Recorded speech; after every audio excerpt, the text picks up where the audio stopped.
$150,000 can look like the start of a dream, or the moment that dream starts running out of money before the roof is even on. In 2026, that number can build a barndominium. But not every barndominium, not in every state, and not if the budget is spent as though the shell of the home is the whole project. Before this video ends, you'll see 3 very different ways a $150,000 target could be approached, from a compact, disciplined home to a larger layout that looks affordable right up until the hidden parts of the project start adding up. And the last example may matter more than the first 2 combined, because it shows the difference between a home that fits the budget on paper and one that has a fighting chance of surviving the full cost of construction. I'm Mason, and this is Modern Luxury Homes USA, where we look past the renderings and the floor plans to understand what smarter home decisions mean once real money is on the table. If that kind of clarity is useful to you, subscribe and stick around. Now let's get straight to what $150,000 can and can't do. A $150,000 barndominium budget has to cover 5 things, whether it's been planned for or not. There's the shell, the metal framing or post-frame structure, the roof, and the exterior enclosure. There's the foundation, almost always a concrete slab. There are the systems running through the walls, plumbing, electrical, HVAC, and insulation. There's the finished interior, drywall or interior finish, flooring, cabinets, bathrooms, lighting, and fixtures. And then there's everything outside the house itself. Site prep, grading, the driveway, utility hookups, a well or septic system where one's required, permits, and engineering. This is where a lot of $150,000 barndominium budgets get misleading. A low shell or kit price is not the same thing as the cost of moving in. A bare kit shell in 2026 typically runs somewhere in the $20 to $50 per square foot range, but that figure covers materials and assembly only, not a foundation, not utilities, not a single finished wall inside. So for the rest of this video, every dollar figure has to answer one question. What does this number really include, and what's still sitting outside the estimate? We'll walk through a compact build designed to protect the budget, a mid-size family layout where every square foot has to earn its place, and finally a more ambitious example that shows exactly how fast $150,000 can get stretched thin. Stay through the final comparison. That's where the biggest misconception about a $150,000 barndominium becomes impossible to ignore. The compact 1,000 to 1,200 square feet barndominium. Think of this as a planning example, not one specific listed property, the kind of layout builders across the country price out every week for buyers working with a tighter number. It starts with a decision a lot of people resist: building less house. 2 bedrooms. A simplified bathroom arrangement, often 1 full bath and a half bath rather than 2 full baths. An open living and kitchen area sharing 1 roof line. A straightforward rectangular footprint with no bump outs, no wings, no complicated angles. The savings here don't come from cheaper materials. They come from controlled square footage and structural simplicity. At roughly 1,000 to 1,200 heated square feet, and with finished barndominium costs in most 2026 markets landing somewhere between $65 and $200 plus per square foot, depending on finish level and location, a modest, practical finish package at the lower to middle end of that range is what puts a $150,000 total within reach here. Not a stripped-down shell, but not a luxury kitchen either. Priced out at roughly $75 to $100 per square foot for the shell and finish combined. This size lands somewhere near $90,000 to $120,000 before a shovel touches the ground for site work, which is exactly the kind of margin the next 2 scenarios don't have. Every category still has to be priced individually. Foundation, shell, windows and exterior doors, insulation, electrical, plumbing, HVAC, kitchen, bathrooms, flooring, interior finish, labor, and site work. At this budget, the cheapest decision isn't always the cheapest material. Often the biggest savings happen before construction even starts, in the shape and size of the home itself. But a compact footprint creates its own problem. What happens when a family needs more bedrooms without the budget growing at the same speed? That's where the next build gets much harder to pull off. The efficient 3-bedroom family barndominium. This is where $150,000 stops being a simple number and becomes a negotiation. 3 bedrooms. Enough room that it doesn't feel cramped. But every additional wall, every extra fixture, every finished square foot asks the budget for more. The smarter version of this layout groups bedrooms together to shorten plumbing runs, shares a plumbing wall between bathrooms where possible, keeps hallway space to a minimum, and uses a simple gable roof instead of a roofline with multiple intersecting angles. The porch stays modest. The kitchen stays practical instead of oversized. Here's why the pressure builds so fast. Extra bathrooms add plumbing runs and finish costs that a shared layout avoids. A larger footprint increases the amount of slab and roofing needed. A more complex roofline adds both labor and material cost. Every additional corner or bump out adds framing complexity that a plain rectangle simply doesn't have. To be direct, a project in this size range landing at $150,000 usually needs a combination of favorable local construction costs, finish selections that hold up under real scrutiny, a straightforward building site, and tight control over the total scope. The floor plan is only one variable in that equation, not the whole answer. The goal here was never squeezing the biggest possible house into $150,000. It was keeping the unfinished parts of the project from showing up after the money's already gone. And that brings up the temptation that changes the entire calculation. More often than not, the house itself holds the line. What pushes a number past $150,000 is everything bolted onto it.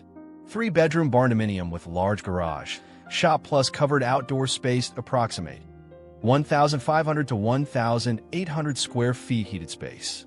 On paper, this one can look like the better deal. The living space is reasonable. The layout is practical. Then the oversized garage shows up, along with a workshop, a wraparound porch, and a lot more poured concrete. And suddenly, this isn't the budget for the home originally imagined. What this build really exposes is the gap between heated square footage and total project scope. The garage slab and structure need to be priced. So does the workshop area, the additional roofing over both, the porch framing and flooring, the extra exterior wall length, the electrical needed to service a shop space, and any additional doors and windows. Builders will tell you plainly, a garage or workshop doesn't cost the same per square foot as a finished bedroom. Attached shop and garage space is typically less expensive than living space because it skips insulation to living standards, HVAC, and interior finish work. But less expensive isn't free. It's still square footage that has to be poured, framed, roofed, and wired. There's another trap hiding in this build too. Even a well-designed $150,000 home can run into trouble before construction ever reaches the front door. None of what's coming in this section shows up on a floor plan. And that's exactly why it catches so many buyers off guard. You can pick the right home, pare back the roof, control every finish, and still watch the budget disappear before the kitchen cabinets go in. Land conditions matter more than most buyers expect going in. Clearing, grading, a driveway, water access, a septic system where public sewer isn't available, utility connections, permits, engineering, and local code requirements. In many markets, site prep alone, grading a road-accessible driveway, for instance, can run anywhere from roughly $14 a foot for gravel to $70 a foot or more for asphalt, depending on the terrain. None of it makes the home look any bigger on the finished plan. Yet without it, the home may never become livable at all. Which means the sharper question isn't, what home can I build for $150,000? It's how much of that $150,000 is left for the home once the land has taken its share first. If this breakdown is helping you see a $150,000 build more clearly, take a second to like the video. It helps us keep making content that unpacks the decisions behind homes, not just what they look like once they're finished. When money is tight, every upgrade competes with something else. The question worth asking isn't whether an upgrade looks nice on a rendering. It's whether you'll still want it once you see what it cost you elsewhere. The upgrades that put the most pressure on a $150,000 budget tend to be the same ones every time. Overly complicated roof lines, unnecessary structural bump outs, oversized rooms with no clear daily purpose. More bathrooms than the household really uses, premium finishes applied everywhere at once instead of in the rooms that matter most, large covered outdoor spaces without a defined use, and custom details added before essential systems are even fully funded. A $150,000 target needs priorities, not a shopping list. So where should the money go instead? The answer isn't always the exciting part of the build, but it's often what decides whether the finished home feels like a compromise or like something built with real intention. The priority order that tends to hold up best: a sound layout, proper structural framing, real weather protection, insulation matched to the local climate, efficient windows and doors, a fully functional kitchen, reliable plumbing and electrical systems, HVAC sized correctly for the space, adequate storage, and living space that stays flexible as needs change. Once those priorities are locked in and paid for, one more decision can completely change how far $150,000 stretches, deciding what's allowed to wait.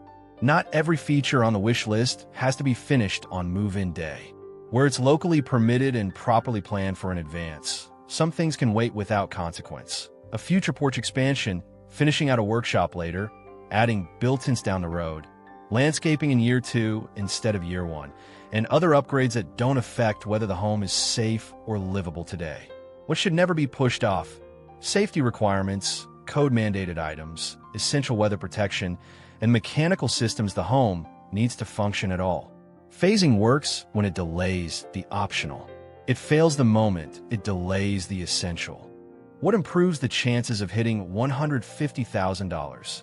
Compact footprint, simple rectangular shape, controlled roof, complexity efficient, grouped plumbing, layout modest, well-chosen finish level, limited attached structures, favorable local labor and material pricing, a manageable, buildable site, utilities already accessible nearby.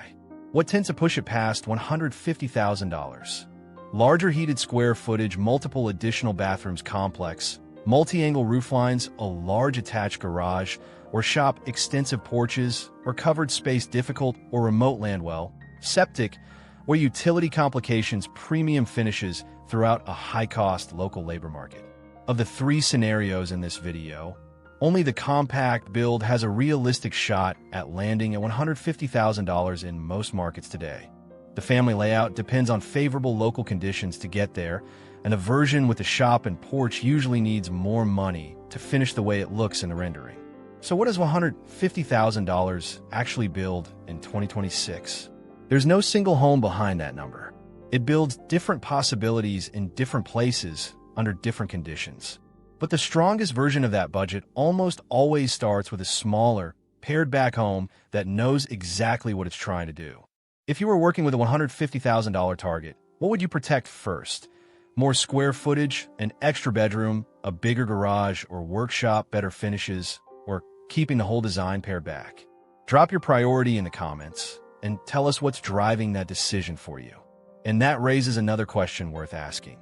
If $150,000 already demands this many trade-offs, how different does the same home look once the budget moves to $200,000 or $300,000?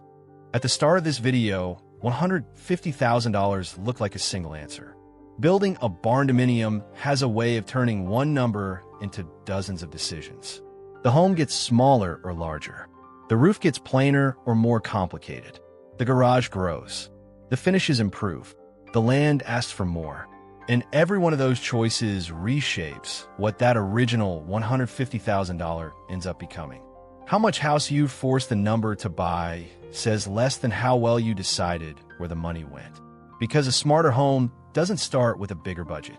It starts with better decisions.